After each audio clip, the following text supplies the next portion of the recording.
Hello, everyone, and welcome back to Minecraft. Have you ever been mining and wondered, wow, I wonder how human industrialization has affected ecosystems in Minecraft? Or maybe you were crafting when you asked yourself, what's the best way to correctly model the growth of my chicken population given the growth rate and limitations of resources that resulted in my flock approaching a carrying capacity?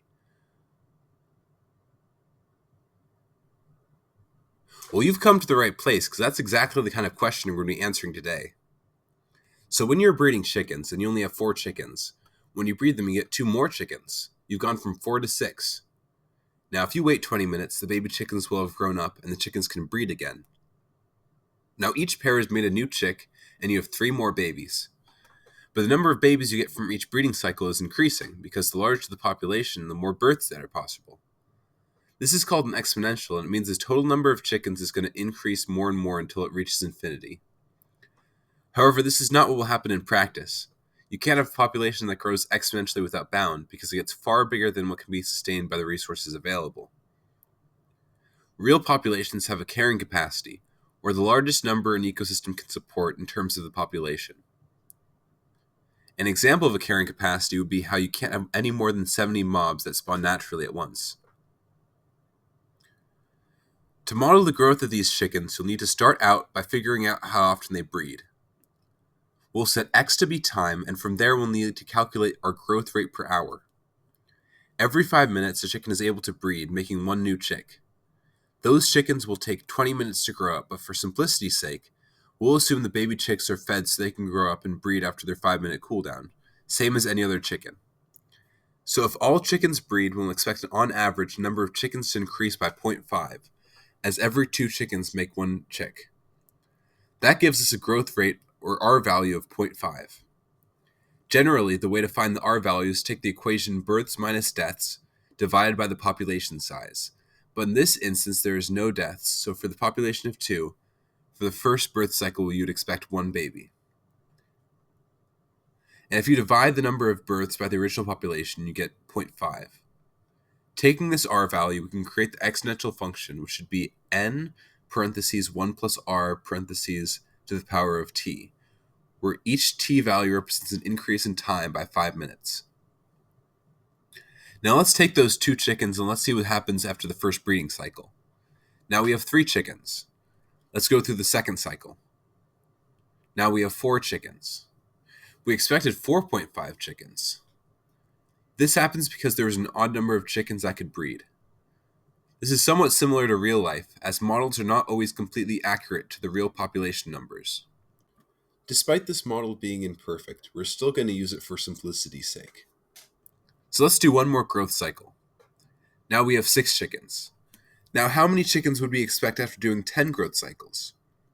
Based on our model, it should be 115. And it looks like that's right. There's about 94 chickens after the 10th growth cycle. Now let's do 20 growth cycles. Our model predicts approximately 6,650 chickens to be born. But after counting the chickens, there's only 5,346. It'll be hard to create a normal algebraic expression to model the situation perfectly, but we can use a different equation to find the number of chickens after each growth cycle. But this will require you to know the number of chickens that was at the previous growth cycle. And you'd have to take this number and multiply it by the growth factor, which is r, and multiply by the population. And whatever value you get, round down to the nearest integer. This will correctly model the actual growth. Now let's look at different representations of growth. This simulation shows chickens trapped in a fenced area, where anywhere they step is a pressure plate that spawns an additional chicken. This leads to the number of chickens increasing faster and faster, as there are more chickens available to step on the pressure plates. However, the growth quickly slows, as too many chickens means there eventually will always be a chicken standing on each pressure plate. This makes the exponential growth be shown as logistic, as the growth slows and eventually stops as the population approaches a carrying capacity. Now, you might be asking yourself, why does this matter? I'm not a farmer. How does logistic growth affect me? I'm not researching populations in nature, etc. This is irrelevant to me, right? Wrong. You're a human being, and all of us are going to experience this exact same phenomenon. In 1999, That was the first year we officially crossed the threshold of having 6 billion people for the first time. And in 2012, we reached 7 billion. Recently, in 2022, we've crossed the 8 billion threshold. But if this level of growth continues, we may reach our carrying capacity faster than our world can support. We see this in our selected species like rabbits or salmon, where the population is able to grow quickly when there are available resources, but they grow significantly past the carrying capacity before crashing back towards equilibrium. This graph doesn't tell you everything you need to know about these population curves. Humans are unique from other case-selected species, as a lot of factors that limit birth rate aren't present in humans, like predators, and many diseases that limit populations are becoming less of a factor in the fitness of individuals. This could potentially mean that we see the same boom and bust you see in our selected species. Even if the population only exceeds the carrying capacity by a small amount, this will still mean millions of people who we can't accommodate for dying unnecessarily due to lack of resources. This part of the video will focus on the impact of human industrialization. To observe the impact of industrialization, we will be following a Minecraft pig named Trevor. We will observe how Trevor's life changes because of the ways that humans begin to develop and expand. For the first section, we will be looking at how humans can cause changes in the terrain of a location that ends up affecting the animals. Humans have spread their influence across the world and have therefore expanded the size of the terrain that they occupy and affect. In doing so, they displace millions, if not billions, of animals. This is Trevor's favorite place to eat carrots. Prior to this moment, there hasn't been much human impact on the area. However, this is about to change.